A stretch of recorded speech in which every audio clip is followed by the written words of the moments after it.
big North American LCS debut.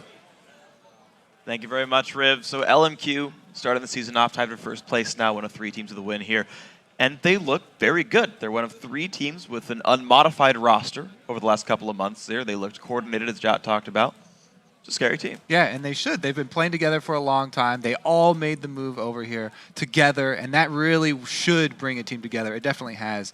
They're a very cohesive unit. Yeah, one thing I actually really liked was there's an interview with one of the players who says, I want to win the Season 4 World Championship for America, right? They're coming in and they're fully embracing that culture too, which is, I like that. I was always like, well, you know, with the team sort of importing themselves over and choosing to be an American team, but coming from China, are they going to make the transition to be an American team? I think it's actually their goal here, and so it's a team. I think it's going to be a fun team to watch as they grow throughout the series. And this game particularly, I have to say, they had a really good plan. This Pobelter versus Xiao was obviously a very crucial matchup to them.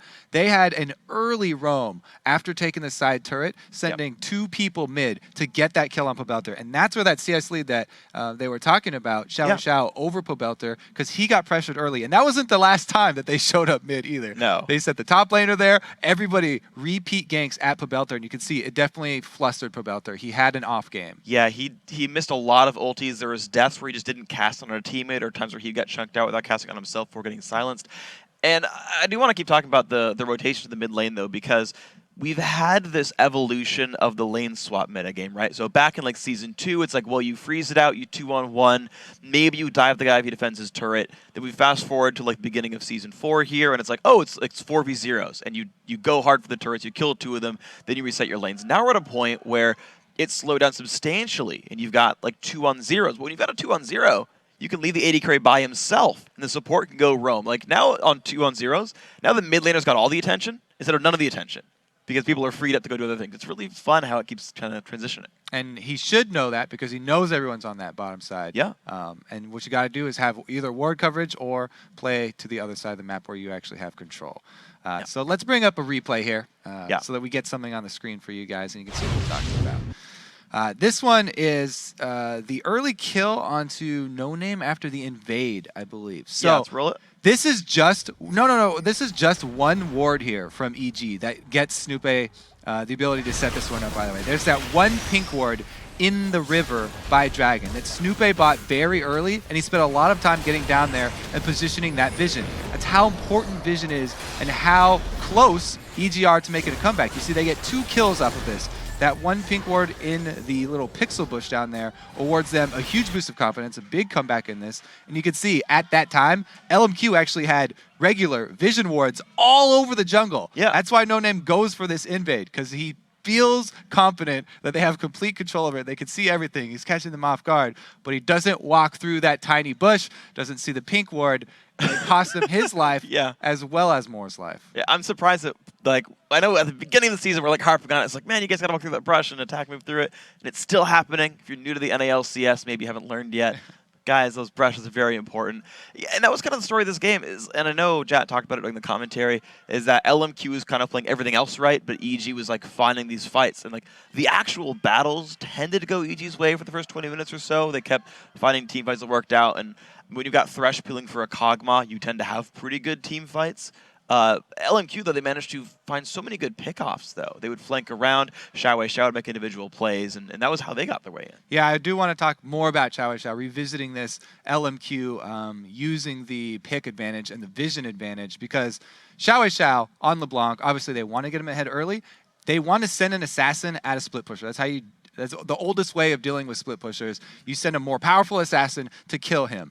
Kayle, this new Kayle build, a lot has been said about it. This is a purely AoE either for shoving a wave really fast or for team fighting. This is not the same old Kayle build. You do not have your death cap. You do not have a lich band. You can't burst people down. You have to play it differently. And Pobelter, we saw, he flashes in, tries to get a kill with the Q, does not turn out for him. This Kayle build is all about damage over time. It's sustained damage. When you play against a LeBlanc, you have to either use your ult on yourself very early before you get silenced, or you're not going to have any damage because you need to be auto-attacking the entire time. Exactly. So, you know, we talked about Kayle going for the team fight build. EG were winning team fights. We have a second replay, actually, of EG winning a dragon fight around 14 minutes in, and a lot of it is really awesome. We can get that clip on your screen. It starts out with Crapo being amazing. if we want to actually roll this clip out, I wanted to highlight how awesome Krepo does here. So it's a great solar flare by Moore. He pegs Yellow Pete. This is like the obvious engage, but that play was awesome. The box stops the engage because Ackerman doesn't get in either, and Yellow Pete's Void Ooze stops the engage as well. There's a really good ulti to keep Krepo alive from Pobelter as well, and it's a cleanup at this point. So yeah, Krepo deserves a lot of praise for that play, but Pobelter, we gave him some flack before. He basically, by zoning Xiao out at the beginning of this fight, for all intents and purposes, he killed Xiao for that fight. Yeah. They had no mid laner that entire fight. That was a 4-on-5 fight. So Pobelter, after zoning out Xiao, he then joins, adds that sustained damage that we're talking about from the auto-attacking Kale, and decimates the fight. So that was an instance where Pobelter performed extremely well on this champion. Yeah. And the build with the Runeon's Hurricane, by the way, the side things don't splash, but they do apply the magic damage from your Righteous Fury, as well as the passive, as well as the magic damage from your Nashers. So it's a very strong build, and it does put out a lot of AoE damage, but like we said, sustained. Yeah, and that's kind of the thing is I guess I kind of misspoke when I very first spoke when I said LMQ is one of 3 teams with unchanged rosters, the other 2 being Complexity and Cloud9. This is still EG's old roster, I guess, so half the teams are still unchanged right now. Yeah, it's so far unchanged. So yeah, and that was a team with coordination, right? Like the team fights, the 5 of them working together, that did work out by and large. So hey, that's going to work for them, but they're going to have a new AD carry next, I guess, tomorrow, which will be interesting to see for it. Is like, you know, does the new champion pool change much? Do they get to do other things with that one? So that'll be something to watch out for. So also, I kind of liked Inox's split pushing Kha'Zix. I think he went 4-3-4. He did pretty well for himself. That was still the style they were going. Snoopy, Elise, Ancient Golem going for the tank stats. Kale there as well. I remember chat talking about, well, if you ban away the support mid laners, then you don't get to turn fighters into tanks. But I mean, with Kale, that kind of works. And like, well, almost if works. everybody on your team is calling for a Kale ult, then it doesn't really work. Because you want to use it on Kog'Maw, you want to use it on Kha'Zix, you want to use it on yourself as Kale too. Yeah. So everybody needs that ultimate. They've only got one. It's true, but like theoretically, like optimal play computers are playing for us, like it would work just because Thresh can stop the Shyvana and the Leona, so that like you're not kind of getting AoE down. If you block damage with and then LeBlanc is telegraphed, right? She's going to DFG someone. You're going to see who she goes for. Generally speaking, I feel like you can play around that. It's super freaking hard. Theoretically, that comp would work. There were some team fights as well where people were dead and Pobelter still had his ulti. Yes. So it's not that easy to deal with that quick damage. When you die and have a second, the reflex is kind of difficult. When the thing's going on, you're talking, maybe you sneeze accidentally and your hands on the keyboard, who knows?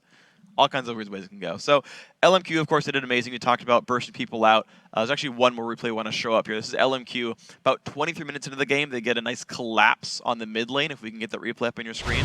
This is one actually that we should take some time to kind of set up where everyone's coming from. You can see a scattering of icons all around the minimap. Yeah, pretty good ward coverage from both sides, and both sides are pinging. Everyone knows what's happening coming into this fight, and they both have the plans. Teleports abundant teleports. All right, so he can roll us out and actually starts close to 4v4. Kale's going to join pretty soon.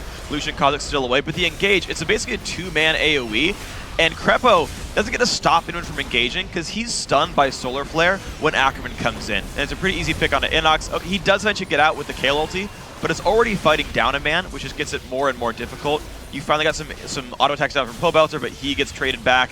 And, you know, Yellow Pete's not in a good spot anymore. Like, if the fight starts and LMQ's already surrounding you, there's no way for EG to get out. Krepo can't disengage when he's already dead. Exactly. They have been corralled here into this middle of the entire map. The center of the map here. That's where you don't want to be stuck as a Kog'Maw team with immobile AD carry. And if Thresh is close to you, he's not going to lantern you anywhere. Yeah. Pobelter was not there at the beginning of the fight, so they didn't have the crucial ulti that they need to block a lot of the beginning damage. So yeah, not turning out well for them. Yeah, so you talked about immobile AD carries getting picked off. I always got to say, as an AD carry player, when my team's winning and they're the engaged team, it's really easy to play in the back lines, but Vasily on Lucian had an amazing game for himself here, right? Started out with kind of mundane lanes to fight up against, but overall 9-0-6, always there for the cleanup, always got to put damage down. This is a champion he will go to time and time again. It works out for him. Does work out very well. And congratulations to LMQ. Good first game here in the North American LCS. I'm sure they're pleased. Yeah, pretty good stuff for these guys. So we're going to take a quick break so we can sift through our Twitter mailbag for your thoughts on our question of the day. Then it's straight into our next game, Complexity versus the recently renovated Dignitas. Don't go anywhere.